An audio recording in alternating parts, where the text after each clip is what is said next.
All right, so I want to extend my welcome to all of you at Autodesk University. I'm really excited to be back here in Brazil. I haven't been here for a while. It's always great to see all the changes I see, and it's always great to see this many people here. I remember when this event couldn't fill a room this size, so I'm really excited, and I hope you get a lot out of your visit here these next 2 days. Now, what I'm going to do is I'm going to spend some time possibly talking about a few things you already have heard, but I want to do it through the context of Autodesk and what we see really changing the way all of you work in the future, and some of the things we're doing to respond to that. And I want to start with a story about a company, and then I'll tell you why I'm starting with this particular story. And this company is a company called BAC, or Briggs Automotive Company. And what they're doing is they're building a custom car. And they're selling against Mercedes and other large manufacturers for this custom car market, this high-end custom car market. And it's just a couple of brothers that did this. And what they're doing is they're using new materials, new ways of making things, and they're going to market significantly faster. Now, the thing they compete against is still these large companies that have pretty complex processes for bringing a car to market.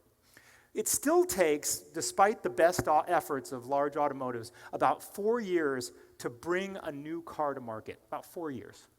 Now these guys started completely digitally. They didn't have big resources, they didn't have large design studios. They basically started doing everything in the computer. They used simulation, visualization. All these pictures I'm showing you are not real. These were all done prior to the car actually being built. And they were able to bring this car to market in about 2 years, less than 2 years. Right? Now this car, it's a beautiful car. It's a race car, but it's also street legal. So you can buy it, you can race it on a racetrack, but you can drive it down the street. Now, this isn't unusual. People have been making custom cars for a long time. What's unusual is that more and more companies are doing this in more and more industries. These little companies are doing things that really only big companies were able to do before. And that's pretty interesting. And I'm going to talk a little bit about why we think that's happening and what's driving it. And I'm going to do it under the context of the future of making things. And the reason it's important for all of you is this. One, if you're a small company, you've never had a better opportunity over the next 5 years to compete more effectively in the businesses you serve. If you're a big company, you've never had more small companies competing for the business you serve. And you have to pay attention to these trends and ask yourself, how am I going to embrace some of these trends so that I actually compete more effectively and I don't get my market taken away by somebody who's using all these trends to do really new and exciting things. Now, what are these trends? What are the things we're seeing? We see them in about 4 buckets. Right? We see big disruptions in design. I'm going to use the word disruption quite a bit. It's overused. Everybody uses the word disruption, but they are big disruptions. And they're happening over a 1, 2, 3, 4 year, 5 year period. So we see big disruptions in design, the way people are designing things. We see really big disruptions in the way people are producing things or the means of production. And I'll give you specifics about this. But what I want to say about this means of production is that the playing field, the ability to build something is getting leveled. It used to be only big companies could build complex things, but you'll see in a minute that over the next few years, little guys will be able to build incredibly complex products incredibly profitably. There's a changing nature of demand, and what I mean by demand is the customers you sell to, whether they're consumers or businesses or governments, what they expect from you is changing dramatically. And it's changing because of the nature of what products are in the future. And products can be anything. A product can be a building, a product can be a consumer device, it can be a piece of infrastructure. But the expectation about how that product works and how it evolves over time is really changing. And I'll get into each one of these trends. So let's start with design. Let's start talking about how design is changing and how new generations of designers and new technologies are going to affect design over the next few years. The first thing that's really affecting design is there's a whole new generation of engineers, designers, and customers that are very comfortable working in collaborative environments that are virtual, that come together suddenly to solve a problem and go apart. There's a whole generation of people that call somebody a friend they've never met face-to-face before. And that generation is completely comfortable with this new style of working. And it's this generation that's starting up a lot of these small companies. It's not the only one that's doing it.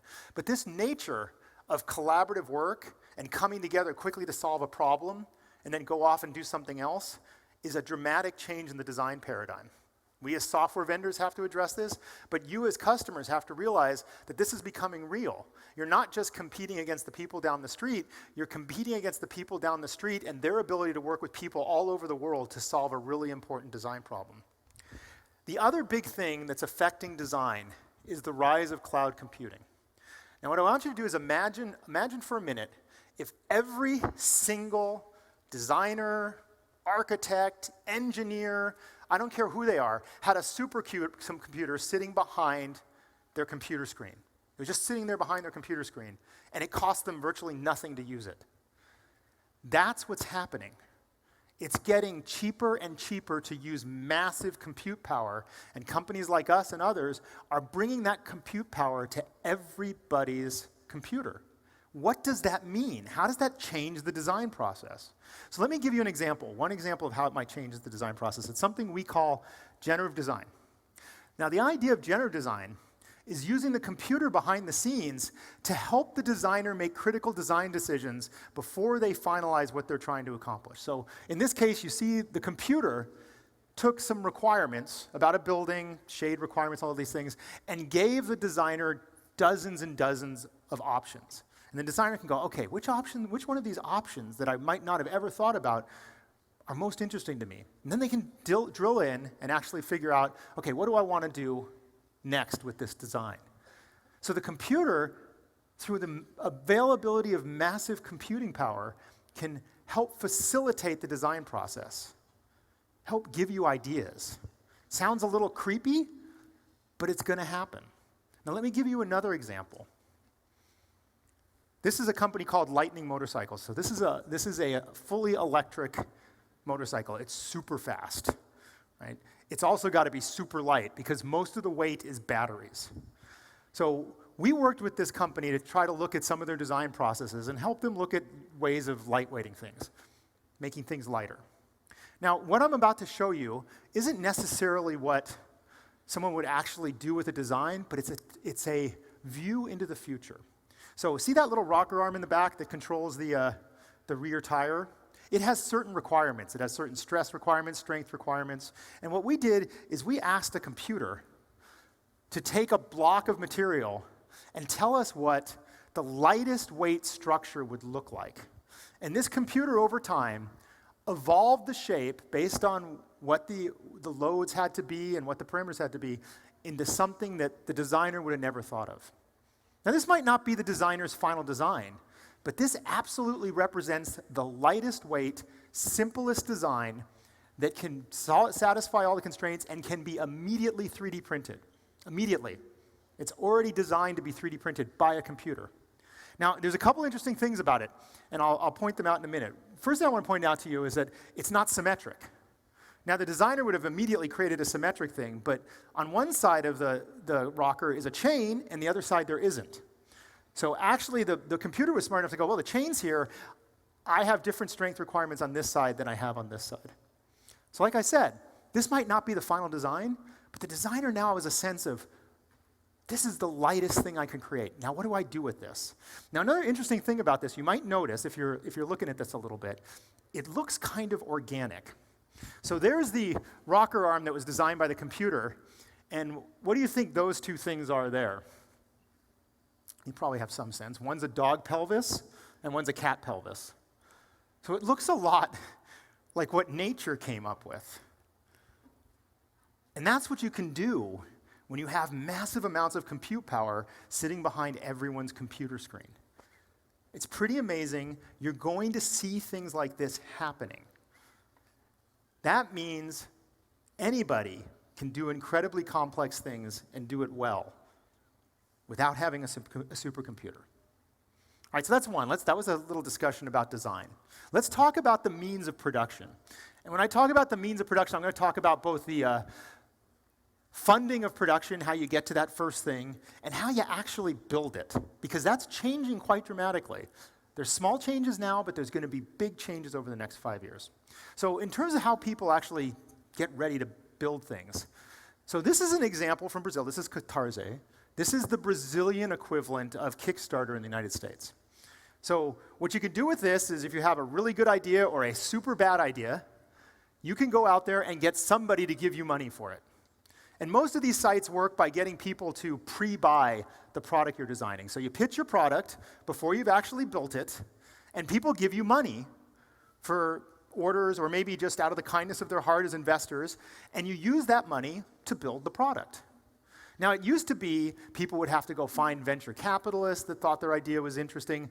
You had to go through lots of procedures. It was really hard to get money. Now you can just go and pitch the idea to the world and see if people really want to give you money for it. Pretty interesting change. Lots of companies have started this way with these initial kind of things, just going out to the rest of the world and getting money. Now, the other thing that's changing is how people actually physically build things. And it's not just built products, it's buildings as well. So buildings. Buildings are starting to be built like machines. They're prefabricated off-site and assembled where they're built. That is a new trend in construction, and it's accelerating. Bits and pieces of the building are built ahead of time, and they're put together almost like an assembly line for building a car. You'll see it everywhere. The other thing you're seeing in the product design space is this rise of what we like to call fabless manufacturers. And what this means is that it's a manufacturer that makes a product, but they don't have any manufacturing facilities. Instead, what they do is they exploit what we call microfactories. And these microfactories can be anywhere. There's actually a company in San Francisco right now. This guy has got tons of venture capital. He's building a company that can deliver a factory that can be configured to build anything. It's filled with robots, it's filled with machines, and he says, tell me what you want to build, and I can configure this factory in a few days to build what you want to build. And it's just one building with a bunch of robots. This is happening everywhere, the rise of microfactories. And they're growing up locally and overseas. The other thing that's really important is the rise of 3D printing. 3D printing's been around for a while. It's not perfect, but it's going to change manufacturing dramatically. And I'm not talking about printing little plastic toys. There's lots of that going on, sometimes good, sometimes bad. I'm talking about printing metal, real parts. Now look at this strange thing. What is this? All right, this combines two of the trends I'm talking about, using the new methods of design and the new means of production. This is a heat exchanger that was designed completely by a computer and 3D printed in aluminum. So it was designed by a computer. We said, look, we got fluid coming in here. It's hot like this. We got fluid coming in here. We got a block of aluminum this big. Give me a heat exchanger that cools the fluid from this temperature to this temperature. This is what the computer came up with, and it was immediately 3D printed in metal. Now, you can't do that in production today. You can't do 100 parts a day like this, but you will be able to. Maybe not next year, maybe not the year after that. 5, 6 years, people will be doing this as a regular course of their business. This is going to change things dramatically. Now, it's not just, again, manufacturing. People are printing buildings. You see, these are houses that are 3D printed in concrete in China. They've got a big printer that goes whoop, whoop, whoop, and lays down the building, just like a 3D printer. Now, this is an ugly building. I get that. All right? But people are trying to figure out how to print and fabricate beautiful buildings. So here's the Museum of Modern Art in San Francisco. So this looks like it has this amazing limestone facade on the outside. It's gorgeous. It's not. All of that is fiber-reinforced plastic that was prefabricated before the building was built and assembled on site. Completely new ways of doing things. Somebody has even figured out how to 3D print a car. Now, I would not drive this car on a highway, especially a highway here in Sao Paulo. But someone's going to figure out how to print a car that you would drive on your highway. What is that going to do to the automotive industry when you can print an entire car chassis? Well, you don't need to weld it, you don't need to machine it, you don't need die machines, you don't need huge pressing machines. You just print your chassis and then roll it down the line and somebody turns it into a car. What is that going to do to the car industry? It's going to change everything. Everything. They also 3D print dresses. I don't know if this dress is comfortable. I don't know if I'd wear it or anyone I know would wear it. Well, I know I wouldn't wear it. But they're doing it. People are being creative and saying, wow, you know what? I can now 3D print a dress. It's fascinating stuff. It's happening everywhere. It's just the early stages. Now, this doesn't, for those of you who are big on manufacturing, this doesn't mean the end of classic subtractive manufacturing, milling, and things like that, all right? It doesn't mean the end of that. Subtractive manufacturing is getting smarter and smarter, and really you can only do things like this on subtractive machines, these really high precision things like blades for jet engines. But what's going to happen is, today we're like a 90% subtractive manufacturing world. Tomorrow, it's going to be much more mixed. It's going to be, I don't know, 50-50 subtractive and additive. Maybe even in some cases, 80 additive or 3D printing and 20% subtractive. Very different. And you can have one of these 3D printers down the street in a micro factory anywhere and send your stuff to it and get it built. Big changes in the means of production, really leveling the playing field, making it easier for anyone to compete with the big guys and making it easier for the big guys to do things they haven't done before, as long as they're paying attention. So now let's talk about the changing nature of demand, this growth in what people expect from what you build and what you provide to them. Now, to kind of start this, I'll talk about the tale of two generations. The generation on the right is the baby boomer generation. I can see most of you are not part of that generation. Some of you might be, maybe not out in the front. I am like basically the end of that generation. I'm like right at the very end of the baby boom generation. I call myself the generation nobody markets to. The baby boom generation was known as the me generation. It was me, it's all about me. And manufacturers, product development companies, infrastructure builders, developers, they made a lot of money off of building one thing over and over again for this generation. The new generation, we might as well call them the make it for me generation. They have a high expectation that something that's made for them is going to be customized to what their expectations are. They just expect it. And there's a couple of other things they expect. One, they actually care about how some of these things are made. Yeah, there's going to be lots of cheap plastic throwaway stuff in the world for a long time, but I'll tell you, lots of people are getting annoyed with cheap plastic throwaway stuff, and they're looking for things that last, and they're even willing to buy less of them, pay more for them, if it's going to last and it's going to be made for them. They care about where it comes from, they care about whether or not it's polluting, they care if it was made ethically, all of these things, and you know what? They'd also like to see it made where they live. This is happening all over the world. It's not just some kind of small minor trend. It's happening all over the world. People want things made for them. They want them made ethically, and they want them made where they live. Now, I'll give you an example of a company that combines almost all three of the trends I talked about earlier. They use the new methods of design, they use the new means of production, and they really are tapping into this new level of demand. So this company is a company called Normal. Now, here's what they do. They have a little iPhone app, so I'll tell you in a minute what these are. They're earbuds, obviously, okay? But they're custom-built earbuds. They have a little application you can put on your mobile device. You get the application, and you start your little procedure. And you hold the application up to your face, and it tells you what to do. And you do this, and you do this, and it takes pictures of your head. And then you have to hold a quarter on your head. It's kind of a little strange, but you have to hold a quarter on your head because it needs the coin for size reference. So you hold the coin on your head, and you do this, okay? And you send this all off to them. And a week later, they send you a pair of custom 3D printed, designed for you earbuds. It's a little boutique in New York.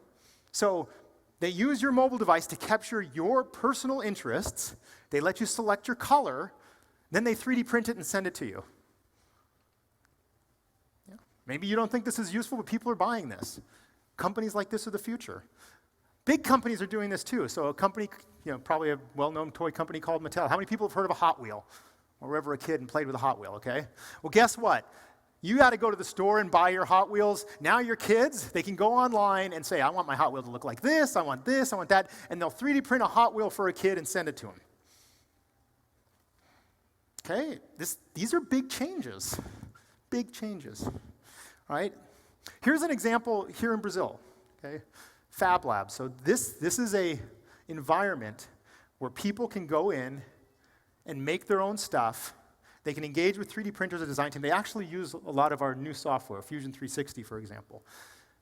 These guys are next generation. They're trying to help anybody build a design, build it to what they want, build it to their spec, and they're trying to facilitate this. They're partnering with educational institutions. They're turning into a nonprofit. They're doing lots of exciting things, and this is happening right here in Brazil. So it's not just something that's happening somewhere else. It's happening everywhere.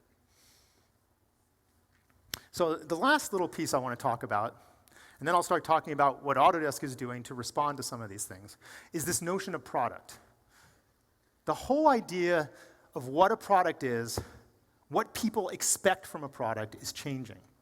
And there's a couple of things that are driving that. One of them is connectivity, but there's other things as well. This idea that when I buy a product, it doesn't get worse over time. I buy a product and it keeps getting better over time. Think about it. Aren't you starting to have this expectation that when you buy a product, it gets improved? Think about some of the new products you have. Do they get better over time, or do they get worse over time and then you throw them away? Now, this applies to everything. It applies to infrastructure, for instance. How many people use Google Maps? Okay. Yeah, everybody uses Google Maps. Okay. Google Maps tells you where the traffic is. It gives you an estimate of how long it's going to take you to get somewhere. Because basically, it's listening in on your cell phone saying, okay, this car's over here, it's taking it this long to get from here to here, and it's using that information to give you information about where you're going. When people design infrastructure in the future, there's going to be just an assumption that every vehicle, or perhaps pedestrian, moving through that infrastructure is going to be connected in some way. So today, when people design streets and roads, they design it to be kind of static. The lights turn on and off at a certain schedule, but what if the traffic lights adapted to the traffic flow patterns that were actually going through the street? So the whole system was designed to adapt to actually what's happening. What would happen? Would it work more efficiently? Would you move cars more effectively? Would the lights go faster in one direction because there's nobody coming the other direction? Think about it. That's the future of infrastructure design. The assumption is going to be that everything that moves through the infrastructure is somehow connected. Now here's one of my, I don't know if it's my favorite, I think it's one of my funniest, the connected kitchen. Now I don't know if this is important. I don't know if you need your dishwasher to talk to the internet. However, there are products out there that allow you to turn on your dishwasher when you're not home, warm up the oven before you get home, and talk to your kitchen. I even have a friend who has an egg tray in his refrigerator that tells him when it's time to go and buy eggs. Maybe you don't think that's useful. Personally, I'm not so sure, but a lot of people do. And this is just going to happen. These products are going to have this expectation that somehow on my mobile device, I can interact with my product so I can get instant gratification that the oven will be at 350 degrees when I get home. This whole notion of your house being instrumented. People know about Nest and other things like that, but Samsung recently bought a company called Smart Things that basically allows anybody to create a palette of connected devices in their home, and they can turn any kind of simple device into a connected device, and you can look at every device in your house. These sensors are getting cheaper and cheaper, and they're just ending up everywhere. Your whole entire house, certainly new construction, is going to be completely instrumented. You'll be able to control it while you're there, when you're not there. It's happening. It's happening right now. What does that do for people's expectations about what kind of services and product you deliver in the future? It changes everything dramatically. Here's another example of a fully connected product. Okay, so this is a company called Scully. They're making lots of new cars have really exciting displays that tell the driver everything about it, beautiful heads-up displays. These guys said, why can't motorcycle riders have a Wi-Fi connected, Bluetooth-enabled, heads-up display, control everything while you're riding your motorcycle? That's what this is. It's a connected device with a heads-up display that helps the customer interact more. Pretty interesting. Now, in media and entertainment, if you don't think media and entertainment has these same kind of trends, it does. This integration between connected hardware and software and the user experience is dominating the game environment. It's going to dominate moving environments. Not only now is your teenager going to be playing a game and not talking to you, they're not even going to be able to see you.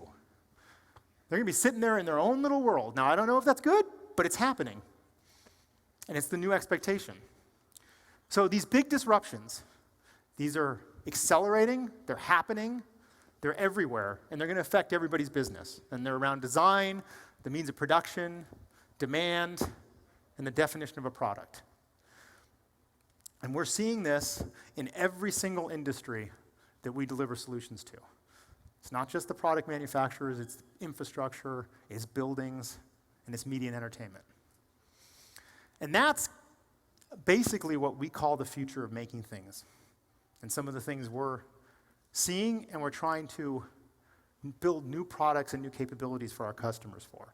Now, so I'm going to change gears now, and I'm going to talk a little bit about what Autodesk is doing to respond to these challenges and to exploit some of the new technologies that are out there to help you guys design more effectively and more better in this new brave future. So one of the first things we're doing, I think this is important, and I'll start at the beginning, is we're focusing a lot on the next generation. Now, why are we doing that? There's a couple of reasons why we're doing this. One, that particular kid right there may not become a designer in the future. They may not become an engineer, but they will be somebody's customer in the future. And we want to make sure that every one of this next generation are either ready to compete in the new future of making things, or they're ready to be a customer in the new future of making things. So when we look at education institutions, we don't look at education institutions as a business. We give everything we own, everything we have, free to educational institutions. Everything. We don't make a dime. All of our software, I don't care if it's our cheapest software, our most expensive software, they just get the software. Other people have a different strategy. Our approach is the next generation should have access to this for free. When they become professionals, they can pay for it. But now, let them have it. The other thing we're doing, and I get a lot of questions about this, is we've got a line of applications that are targeted at the everybody. Tinkerers, makers, hobbyists, kids, housewives. Why do we have these applications?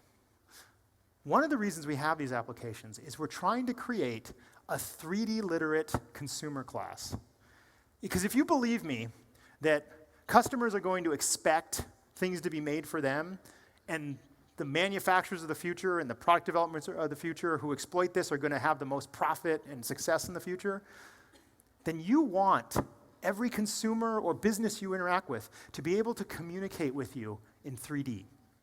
And that's what these tools do. It teaches the basics of 3D to everyone. Everyone will know how to communicate with a 3D design. Now, if you look at some of the things we're doing in product to address the New World Order, I'm going to give one example. I'm going to talk about Fusion 360. Now, this is a product development product. And it's actually a product development system, and it's a cloud-based environment. And the cloud's great for a bunch of things. The cloud's great for enabling collaboration, it's great for compute power, and it's great to make it all seamless and easy for someone to use. It's just really easy to deploy and do amazing things with really distributed groups in the cloud. So Fusion's, that car I showed you earlier, the Mono, can be designed in Fusion.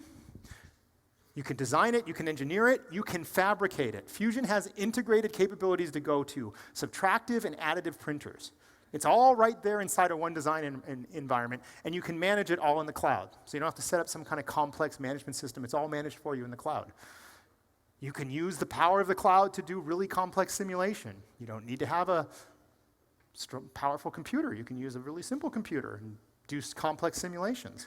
You can use Fusion on any device. You can use it on a desktop, on a laptop, on a desktop, on a mobile device, on a tablet. It's built for the new future, the connected future that everybody's working in. And just like everything else we do, it's free to all the students, but also what we've done with Fusion is we've made it free to these guys, to startups. Because we think this is the way startups should be working. They can get it for free. When they turn into real companies, they only have to pay us $300 a year. That's the kind of things we're rolling out now. Now you may say, wow, that's a big change from what we've done before, both product-wise and price-wise. You bet. But we think the future is so incredible, we think the future is so bright and so big, we can do this, and we should be doing it. Now the other thing we're doing, I talked about the new means of production, and I talked about the rise of 3D printing, and how important I think 3D printing is going to be in the future. So we're not trying to watch this, we're trying to be an active participant. So how many people have heard about the Ember printer that we built? Anybody heard about this? Okay, so we actually built a 3D printer. Now, and it's on this Spark platform, and I'll talk a little bit about that in a minute. We're not trying to be a 3D printing company. If you remember what Google did when they first rolled out Android, they built a phone to help them develop Android, get it out there, and really perfect it and stimulate the growth of Android. They're not really much of a phone company anymore, are they? Samsung sells Android. Everybody else sells Android devices. But Google started by building a reference device. And what we're doing with Ember is we're targeting jewelry makers and those types of users. But we're actually trying to develop our Spark platform that makes it seamless to go from a design application straight to a 3D printer. Because right now, 3D printing doesn't always work all that great. What we're trying to do is make sure it works really great for everybody. And we even put some money behind it. We created a big fund called the Spark Fund, $100 million that we invest in companies that are trying to help us build this ecosystem of 3D printing, solve the connection problem to design applications, solve the material problems, solve the problems that customers care about so this ecosystem thrives. And here's an example of one of the companies we invested in. This is Carbon 3D. They've got a novel method that's fast, reliable, simple for printing. I mean, this is almost, it's weird, isn't it? The way it's just kind of pulling the 3D printed thing out of the liquid. So we've invested in these guys. These are another example of how 3D printing is going to accelerate over the years. It's just one example, but we're really interested in helping to be a part of all of this. So what we're doing, really, as a software company, is we're trying to create the ecosystem for the new future of how things are made. It's going to take us a while, but we're doing it at every end. We're doing it from the students and the hobbyists, the people who are the consumers of the future. We're doing it for startups and current professionals. We're trying to show them, look, you've got to start working this way. We're trying to catalyze the new means of production because we think when the means of production are leveled so that anybody can have access to how things are built, we're going to see an explosion of innovation. Because if everybody can build something, the only thing you can compete on is the power of your idea, not the amount of money you have to be able to build it. That's also why we're moving a lot of our applications to subscription. I know people have mixed feelings about that in some cases, but I'll tell you, people have never been able to get access to the kind of powerful software we have today at the kind of prices we're going to be delivering. It's really, over a multi-year period, going to change the way people get access to incredibly powerful tools. And that's a big force that we're trying to catalyze. And that's how we're going to make sure the future of making things is not only a brighter future for all of you, but that it's a more exciting future for all of us. So thank you very much. I really appreciate your time and energy, and I'm really glad I was here.